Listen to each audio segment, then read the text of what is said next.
Good morning all of you. Welcome to nucleus institute Chomu.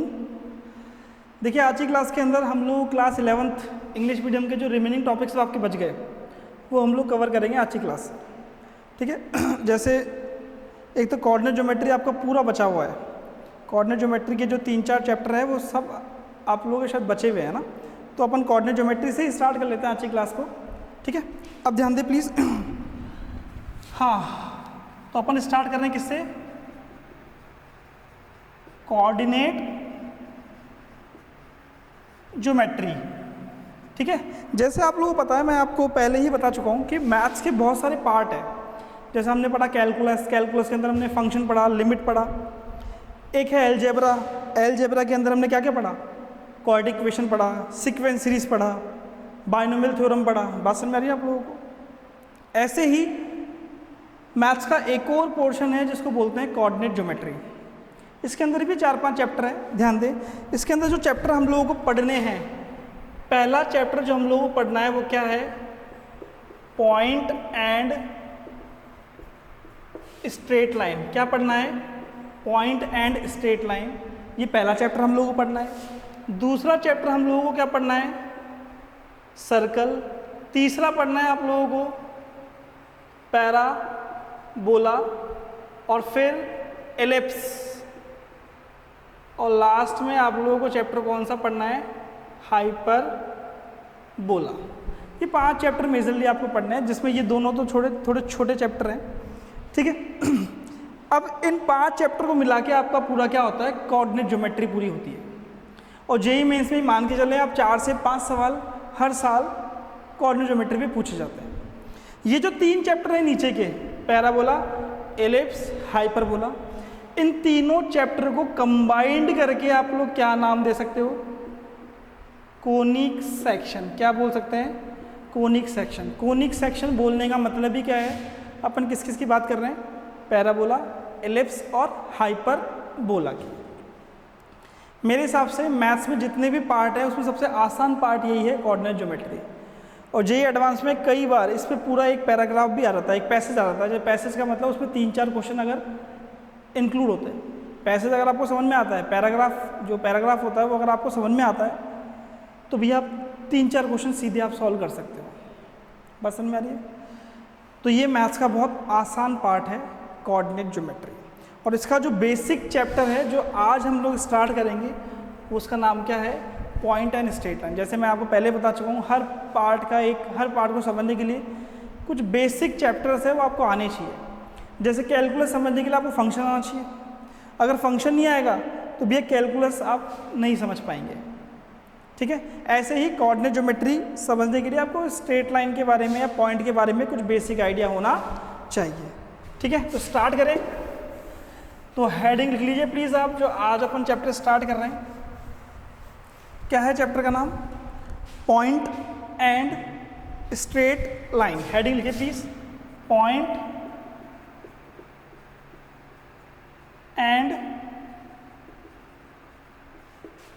Straight line. इसके तो 2 part है, जैसे आप देख रहे हो, एक है पॉइंट, दूसरा स्ट्रेट लाइन। अपन दोनों को कवर करके पढ़ेंगे, दोनों एक साथ पढ़ेंगे। बेसिकली पॉइंट में ज़्यादा कुछ है नहीं, कुछ बेसिक जो है वो तो आप लोगों ने पहले ही पढ़ रखा है क्लास 10th में।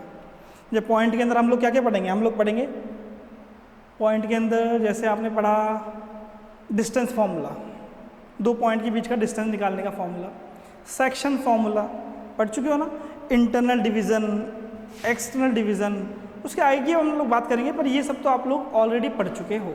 ये सब पॉइंट के ही पार्ट है, स्ट्रेट लाइन के पार्ट अलग है। बस समझ में? तो कोऑर्डिनेट ज्योमेट्री का सबसे आसान पार्ट है वो क्या है? आपका पॉइंट एंड स्ट्रेट लाइन। देखो ये चैप्टर स्टार्ट करने से पहले मैं थोड़ा सा आपको ये आइडिया दे दूं कि कोऑर्डिनेट्स क्या होते हैं, क्या काम आते हैं। क्या कोऑर्डिनेट्स क्या होते हैं, ये मैं थोड़ा सा आपको आइडिया दे दूं। देखो आपने, हाँ, 9th क्लास में होगा, आपने पढ़ा होगा शायद, ऐसे कुछ क्वेश्चंस थे कि ग्राफ पेपर पे आपको पॉइंट को लोकेट करना होता था। अगर आपको पता हो तो, कि आपको 5-6 पॉइंट दे देते थे, एक ग्राफ पेपर देते थे, उस ग्राफ पेपर पे आपको उस पॉइंट को क्या करना पड़ता था? लोकेट करना होता था। तो ध्यान दो, जैसे मान लो एक पॉइंट ए आपको दे रखा है, पॉइंट ए देने का मतलब, पॉइंट देने का मतलब क्या होता है, मेरी बात ध्यान समझना। पॉइंट देने का मतलब होता है उस पॉइंट के क्या दे रखे होते हैं आपको, कोऑर्डिनेट्स। कोई बोले ना गिवन पॉइंट, तो गिवन पॉइंट का मतलब उस पॉइंट के क्या दे रखे हैं आपको, कोऑर्डिनेट्स दे रखे हैं। पॉइंट के हमेशा क्या होते हैं, कोऑर्डिनेट। और लाइन की हमेशा क्या होती है, एक इक्वेशन। वो बोलेगा गिवन लाइन, तो गिवन लाइन का मतलब लाइन के बारे में क्या पता है आपको, लाइन की इक्वेशन पता है आपको। गिवन पॉइंट, तो गिवन पॉइंट का मतलब पॉइंट के बारे में क्या पता है आपको, कोऑर्डिनेट पता है उस पॉइंट के। जैसे मान लो पॉइंट ए है, इसके कोऑर्डिनेट क्या है 3,4, ये है x कोऑर्डिनेट और ये है y कोऑर्डिनेट, ये आप लोग जानते हो। तो जब आप इसको ग्राफ पे लोकेट करते थे तो कैसे करते थे, ये पता ही आप लोगों को, ये y एक्सिस होती थी, ये x एक्सिस होती थी, शायद याद आ गया होगा आप लोगों को मेरे हिसाब से। ये y एक्सिस, ये x एक्सिस, और इन दोनों का पॉइंट ऑफ इंटरसेक्शन क्या होता है, ओरिजिन। तो भैया पॉइंट ए को अपन लोकेट कर रहे हैं, ध्यान देना। पॉइंट ए का x कोऑर्डिनेट कितना है 3, तो x कोऑर्डिनेट 3 होने का मतलब x एक्सिस में कितना मूव करेंगे हम लोग, 3। तो 1 2 3, तो अपन यहाँ पे कितना यूनिट आ गए, 3 यूनिट आ गए। y पे कितना जाएंगे, 1 2 3 4, क्योंकि y कोऑर्डिनेट कितना है 4। तो जैसे यहाँ से यहाँ तक कितना डिस्टेंस पे आ गए हम लोग, 4 यूनिट पे। यहाँ पे चले 3, यहाँ पे चले 4, तो कहाँ पहुँच गए हम लोग, पॉइंट ए पर पहुँच गए। क्या पहुँच गए, पॉइंट ए पर पहुँच गए। तो ये जो पॉइंट के कोऑर्डिनेट है, इससे आपको क्या पता लगा, ध्यान दो। इससे हमको भी ये पता लगा कि हम लोग ये कह सकते हैं कि जो पॉइंट ए जो है, ये एक्स एक्सिस से, देखो ये देखो, ये एक्स एक्सिस, पॉइंट ए जो है वो एक्स एक्सिस से कितनी डिस्टेंस पर है, 4 यूनिट डिस्टेंस पर है। और पॉइंट ए वाई एक्सिस से कितने डिस्टेंस पर है, तो देखो ध्यान दो, ये डिस्टेंस और ये डिस्टेंस सेम ही तो है, कितनी है 3, तो ये भी कितना हो गया 3। तो हम लोग कह सकते हैं ना कि पॉइंट ए एक्स एक्सिस से एक्स एक्सिस से 4 यूनिट डिस्टेंस पर है और वाई एक्सिस से 3 यूनिट डिस्टेंस पर है। इसका मतलब आपको कोऑर्डिनेट से क्या पता लग गया, इस पॉइंट ए की क्या पता लग गई, पोजीशन पता लग गई कि एक्स एक्सिस से इतनी दूरी पर है और वाई एक्सिस से इतनी दूरी पर है। तो भैया किसी भी पॉइंट के कोऑर्डिनेट्स क्या काम करते हैं, या क्या पता कर सकते हो आप कोऑर्डिनेट की हेल्प से, पॉइंट का क्या पता कर सकते हो, पोजीशन। हाँ, position of any point in a plane, कि किसी भी प्लेन में किसी पॉइंट की पोजीशन को आइडेंटिफाई करने के लिए क्या काम आते हैं, कोऑर्डिनेट्स काम आते हैं। Coordinates are used to identify position of any point in a plane. मेरी बात समझ में, ये था कोऑर्डिनेट्स, थोड़ा मैंने बेसिक सा बता दिया, बहुत कुछ बस ध्यान रखना है आप लोगों को। अब हम लोग आते हैं चैप्टर के अंदर, पॉइंट एंड स्ट्रेट लाइन के अंदर। ध्यान दे प्लीज, ठीक है। अब ध्यान दें, पॉइंट एंड स्ट्रेट लाइन। तो सबसे पहले हम लोग पॉइंट की बात करेंगे। तो सबसे पहला जो आपको पॉइंट के अंदर टॉपिक पढ़ना है वो आप लोग जानते हो, क्या पढ़ना है आप लोगों को, क्या पढ़ना है भैया बोलो, बहुत अच्छे से पढ़ रखा है आपने, डिस्टेंस फॉर्मूला। क्या, डिस्टेंस फॉर्मूला। यहाँ पे भी बस मैं एक बार थोड़ा सा रिवाइज करवाऊँ आप लोगों को, बाकी 10th क्लास में आपने बहुत अच्छे से इसको पढ़ रखा है, ठीक है। डिस्टेंस फॉर्मूला है, सेक्शन फॉर्मूला है, उसके बाद हम लोग आगे की बात करेंगे। क्या होता है, ध्यान दो, नाम से पता लग रहा है डिस्टेंस फॉर्मूला मतलब डिस्टेंस फाइंड करने का काम आएगा। अब डिस्टेंस किसकी, 2 पॉइंट के बीच की, मतलब 2 पॉइंट आपको दे रखे होंगे, और पॉइंट देने का मतलब उस पॉइंट के क्या दे रखे होंगे आपको, कोऑर्डिनेट्स। तो मान लो भैया एक पॉइंट ए आपको दे रखा है और उस ए के कोऑर्डिनेट क्या हैं आपके, x1, y1। एक पॉइंट बी आपको दे रखा है, बी देने का मतलब उस बी के कोऑर्डिनेट्स आपको क्या गिवन है, x2, y2, ये दोनों पॉइंट आपको गिवन है। और आपको क्या करना है, इन 2 पॉइंट के बीच का डिस्टेंस, तो ए और बी के बीच का डिस्टेंस मतलब ए बी, ये तो कॉमन सेंस है।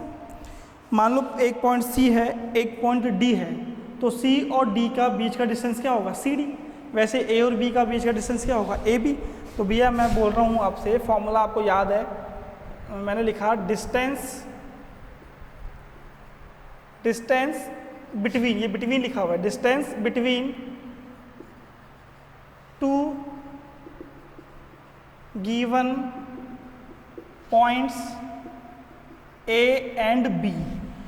ए और बी दो पॉइंट्स गिवन है, उनके बीच में डिस्टेंस क्या होगी, ए बी। और ये फाइंड करने का फॉर्मूला आपको याद है क्या है, under root x2 minus x1 का whole square plus y2 minus y1 का होल स्क्वायर। ये फॉर्मूला आपको क्या करना है, याद रखना है। ये आपको याद भी होगा मेरे साथ, तो शायद ही कोई बच्चा होगा उसको याद नहीं है। Under root x2 minus x1 का whole square plus y2 minus y1 का होल स्क्वायर, ये है आपका डिस्टेंस फॉर्मूला, दो पॉइंट के बीच का डिस्टेंस निकालने के काम आता है। जैसे छोटा सा एग्जांपल मैं बोलूँ, जैसे मान लो दो पॉइंट आपको दे रखे हैं, लेट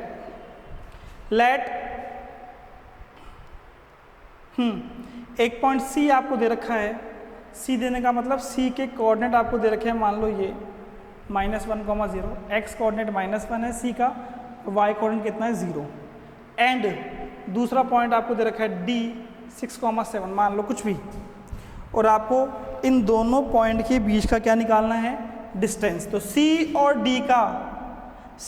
D के बीच का डिस्टेंस क्या बोलोगे, CD। ये आपको क्या करना है, फाइंड करना है। तो बहुत आसान सी बात है, पहले फॉर्मूला लगा दो या डायरेक्टली लगा लो, समझदार हो आप तो बहुत ज़्यादा। तो भैया C और D के बीच का डिस्टेंस क्या होता है, CD। लगाओ फॉर्मूला, अंडर रूट बोलो x2 माइनस x1 का whole square plus y2 minus y1 का होल स्क्वायर। किसी भी पॉइंट को बोल दो x1 y1 और दूसरे पॉइंट को बोल दो x2 y2। तो भैया इस पॉइंट को, पॉइंट C को आप बोल दो x1 y1 बोलने का मतलब है x1 की वैल्यू -1, y1 की वैल्यू 0। बिंदु D को आप बोल दो x2 y2, x2 की वैल्यू हो गई 6, y2 की वैल्यू हो गई 7। तो फॉर्मूले में वैल्यू पुट कर दो, तो अंडर रूट x2 मतलब 6 माइनस x1 कितना है -1, एक माइनस तो ये ऑलरेडी है, x1 फिर माइनस, तो माइनस क्या हो जाएगा plus, y2 minus y1। Solve कर लेना, दोनों के बीच का क्या आ जाएगा, डिस्टेंस आ जाएगा। बहुत बेसिक सा सवाल है जो आप लोगों को सबको आता है, बस मैंने एक बार रिवाइज करा है। जल्दी से लिखें इसको, 1 मिनट का टाइम दे रहा हूँ, 1 मिनट का, जल्दी लिखें प्लीज़। लिख लिया होगा वैसे तो, फिर ही मैं आपको 30-40 सेकंड का टाइम दे रहा हूँ, जल्दी लिख लें इसको, फिर आगे की बात करेंगे अपन। और जो आगे की बात करेंगे वो भी आप लोगों को ऑलरेडी पता है ना, पता है ना। डिस्टेंस फार्मूला की बात क्या पढ़ेंगे हम लोग, सेक्शन फार्मूला, ये भी आपको आता है, ठीक है। लिखा, ठीक है भैया।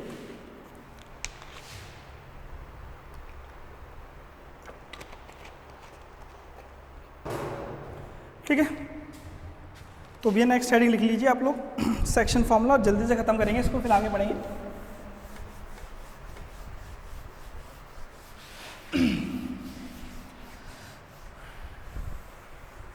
और पढ़ाई रेगुलर कीजिए अभी, है ना। ऐसा नहीं है कि आप लोग देखिए कि ऑफलाइन क्लासेस लग रही तो आप लोग पढ़ाई ना करें, पढ़ाई प्लीज़ रेगुलर रखिए ना। जिस तरीके से आप लोग पहले पढ़ रहे हैं उसी तरीके से पढ़ें, मैं तो कह रहा हूँ उससे भी और ज़्यादा अच्छे से पढ़ें, ठीक है। तो नेक्स्ट फॉर्मूला कौन सा फॉर्मूला है, सेक्शन फॉर्मूला। सेक्शन फॉर्मूला क्या काम आता है ये समझाऊंगा। जैसे डिस्टेंस फॉर्मूला क्या काम आता है, दो पॉइंट के बीच का डिस्टेंस फाइंड करने का काम आता है, वैसे ही सेक्शन फॉर्मूला क्या काम आता है, ध्यान दो भैया। मान लो एक प्लेन के ऊपर, प्लेन मतलब जैसे बोर्ड को भी आप ये प्लेन मान सकते हो, कोई बड़ी बात नहीं। तो इस प्लेन पे दो पॉइंट आपको दे रखे हैं, मान लो एक पॉइंट ए है और एक पॉइंट बी है, ठीक है, मान लो ये दे रखे। ए देने का मतलब ए के कोऑर्डिनेट क्या मान लिए मैंने x1 y1, ये आपको गिवन है। बी के कोऑर्डिनेट क्या मान लिए मैंने x2 y2, ये भी आपको गिवन है। इन दोनों को मैंने बीच में मिला, ए और बी को मिला दिया, तो ये ए बी क्या बन गया, एक लाइन सेगमेंट बन गया। क्या बन गया, लाइन सेगमेंट। दो पॉइंट को मिलाओगे तो क्या बनेगा, हमेशा लाइन सेगमेंट, ठीक है। अब इस लाइन सेगमेंट के बीच में कहीं पर भी पॉइंट सी आ रहा है, बीच में का मतलब ये जरूरी नहीं मिड पॉइंट ही हो। इस ए बी लाइन सेगमेंट के ऊपर कहीं पर भी, बीच में कहीं पर भी पॉइंट क्या आ रहा है, एक पॉइंट आ रहा है सी।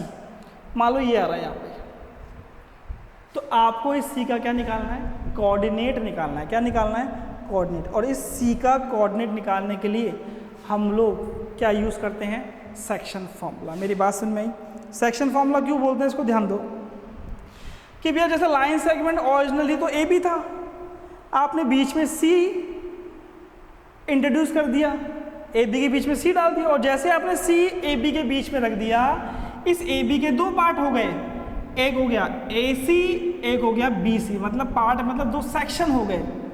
तो उन ए बी को सेक्शंस में डिवाइड करने वाला जो पॉइंट है, उस पॉइंट के कोऑर्डिनेट फाइंड करने के लिए हम लोग क्या यूज़ करते हैं, सेक्शन फॉर्मूला। मेरी बात समझ आ रही है कि लाइन सेगमेंट को जो पॉइंट डिवाइड करता है या जो पॉइंट सेक्शन में डिवाइड करता है, उस पॉइंट के कोऑर्डिनेट निकालने के लिए हम लोग क्या यूज़ करते हैं, सेक्शन फॉर्मूला। ठीक है, तो भैया जैसे ही आपने ए बी के बीच में सी रखा, ए बी के दो पार्ट हो गए, एक हो गया ए सी, एक हो गया बी सी, और आपको ये भी गिवन है कि ए सी और बी सी का रेशो कितना है, m1 रेशो m2। ए सी का रेशो कितना है, m1, बी सी का रेशो कितना है, m2।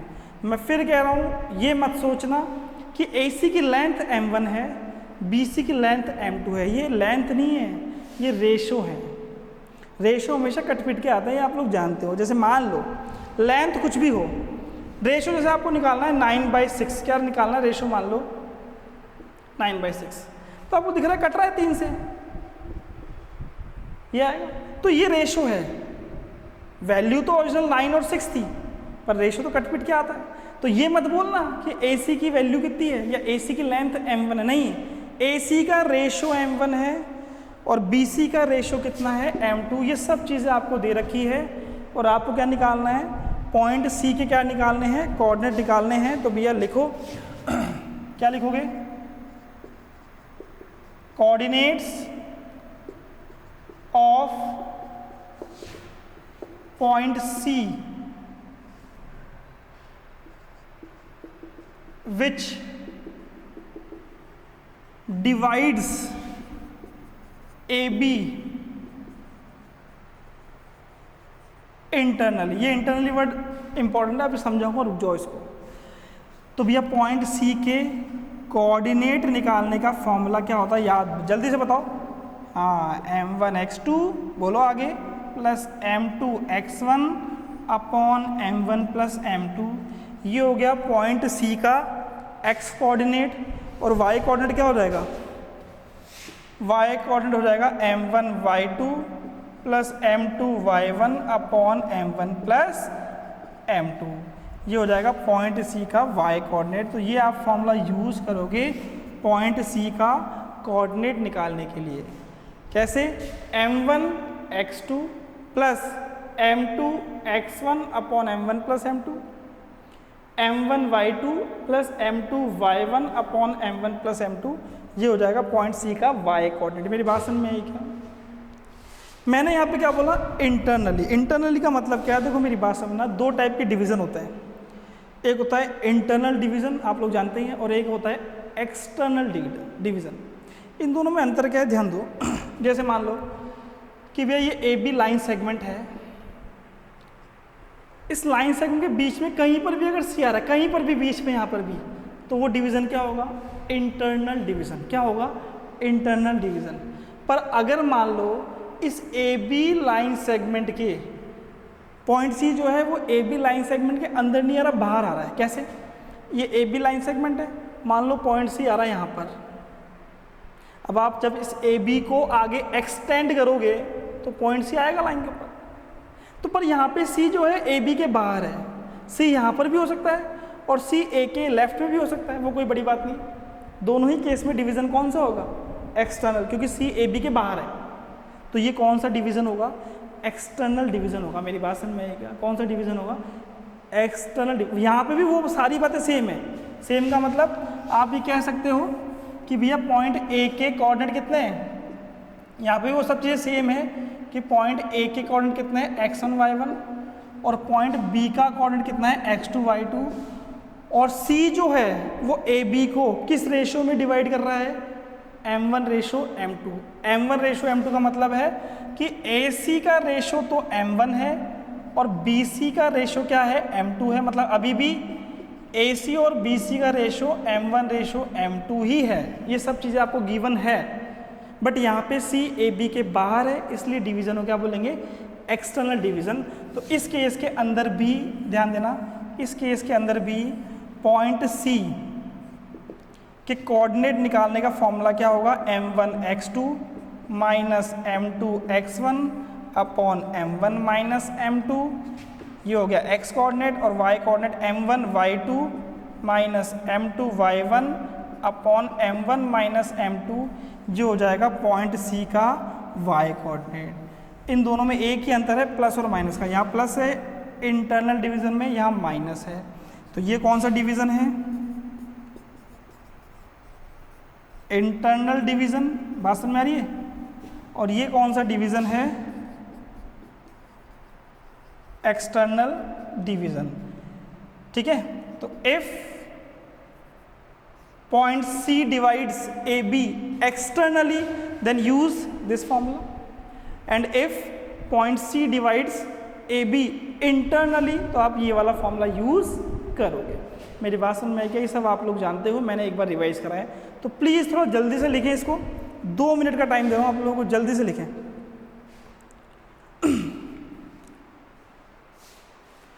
जल्दी लिखें, ये सब आप लोग पहले ही कर चुके हो, कोई बहुत बड़ी बात नहीं है। इसको फॉर्मूले को एक बार देख लें एक बार, फिर अपन आगे की बात करेंगे। इसमें ना ज़्यादा कुछ इसमें नहीं है, ठीक है ना। सब आप लोग पढ़ चुके हो 10th क्लास के अंदर, मैंने एक बार बस आपको रिवाइज ही करवाया है। और इस पे बेस्ड 1-2 क्वेश्चंस जो है मैं आपको बता देता हूँ। 3-4 क्वेश्चन मैं आपको DPP एप्लीकेशन में प्रोवाइड करवा देंगे। DPP के अंदर मैं आपको कुछ क्वेश्चंस दूंगा, उस क्वेश्चंस में 5-6 क्वेश्चन सेक्शन फार्मूला और डिस्टेंस फार्मूला की भी थोड़े ढंग के क्वेश्चन होंगे, तो आपका एक बार रिवाइज हो जाएगा। तो उसमें कोई डाउट आता है तो हम लोग डिस्कस कर लेंगे, ठीक है। तो प्लीज़ एक बार नोट करें इसको।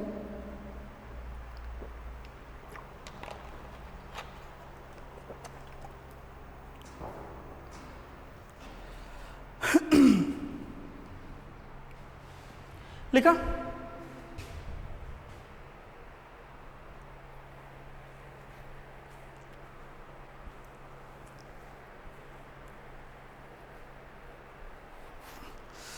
ठीक है, आगे बढ़े। ठीक है, आगे बढ़ने से पहले देखो इसके अंदर 1-2 चीज़ और थोड़ी इन्फॉर्मेशन आपको बता दूं। वैसे तो आप लोग पढ़ चुके हो, पर फिर भी एक बार बता देता हूँ, ध्यान दो। जैसे इंटरनल डिवीजन का फॉर्मूला है, तो कभी कभी आपको पता होगा पॉइंट C अगर AB का क्या हो जाए, मिड पॉइंट हो जाए, उस केस में क्या होता है, ध्यान